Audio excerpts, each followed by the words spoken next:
कार्तिक मास महात्म्य कथा अध्याय 16। सुनो लगाकर मन सभी, संकट सब मिट जाएं। कार्तिक महात्म का बैककोट कमल बैककोट। 16वां अध्याय। राजा पृथु ने कहा, हे नारद जी, ये तो आपने भगवान शिव की बड़ी विचित्र कथा सुनाई है। अब कृपा करके आप ये बताइए कि उस समय राहु उस पुरुष से छूटकर कहाँ गया। नारद जी बोले, उससे छूटने पर वह दूत बर्बर नाम से विख्यात हो गया और अपना नया जन्म पाकर वह धीरे धीरे जलंधर के पास गया। वहां जाकर उसने शंकर की सब चेष्टा कही। उसे सुनकर दैत्यराज ने सब दैत्यों को सेना द्वारा आज्ञा दी। कालनेमी और शुंभ निशुंभ आदि सभी महाबली दैत्य तैयार होने लगे। एक से एक महाबली दैत्य करोड़ों करोड़ों की संख्या में निकल युद्ध के लिए जुट पड़े। महाप्रतापी सिंधु पुत्र शिवजी से युद्ध करने के लिए निकल पड़ा। आकाश में मेघ छा गए और बहुत अपशकुन होने लगे। शुक्राचार्य और कटे सिर वाला राहु सामने आ गए। उसी समय जलंधर का मुकुट खिसक गया, परंतु वह नहीं रुका।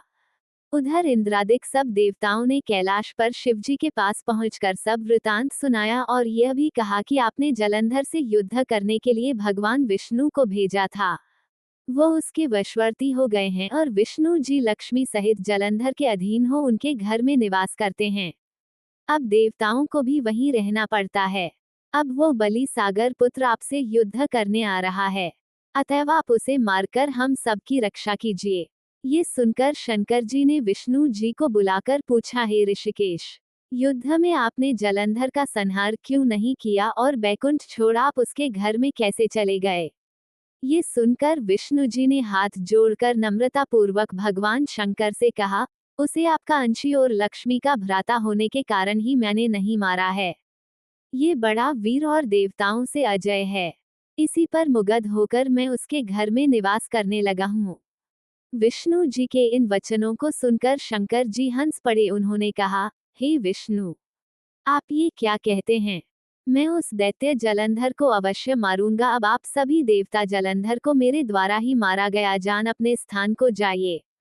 जब शंकर जी ने कहा तो सब देवता संदेह रहित होकर अपने स्थान को चले गए। इसी समय पराक्रमी जलंधर अपनी विशाल सेना के साथ पर्वत के समीप कैलाश को घोर सिंहनाद करने लगा।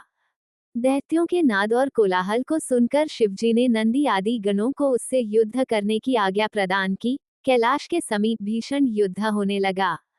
दैत्य अनेकों प्रकार के अस्त्र शस्त्र बरसाने लगे। भीरी, मृदंग, शंख और वीरों तथा हाथी, घोड़ों और रथों के शब्दों से शाब्दित हो पृथ्वी कांपने लगी।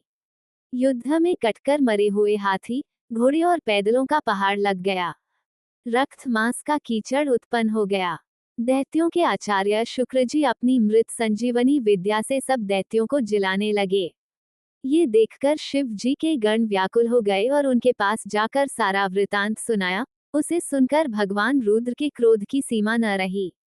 फिर तो उस समय उनके मुख से एक बड़ी भयंकर कृत्या उत्पन्न हुई, जिसकी दोनों जंघाएं तालवृक्ष के समान थीं।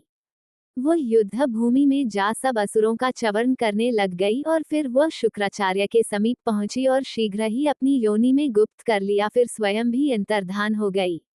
शुक्राचार्य के गुप्त हो जाने से दैत्यों का मुख मलिन पड़ गया और वे युद्धभूमि को छोड़ भागे। इस पर शुंभ निशुंभ और कालनेमी आदि सेनापतियों ने अपने भागते हुए वीरों को रोका।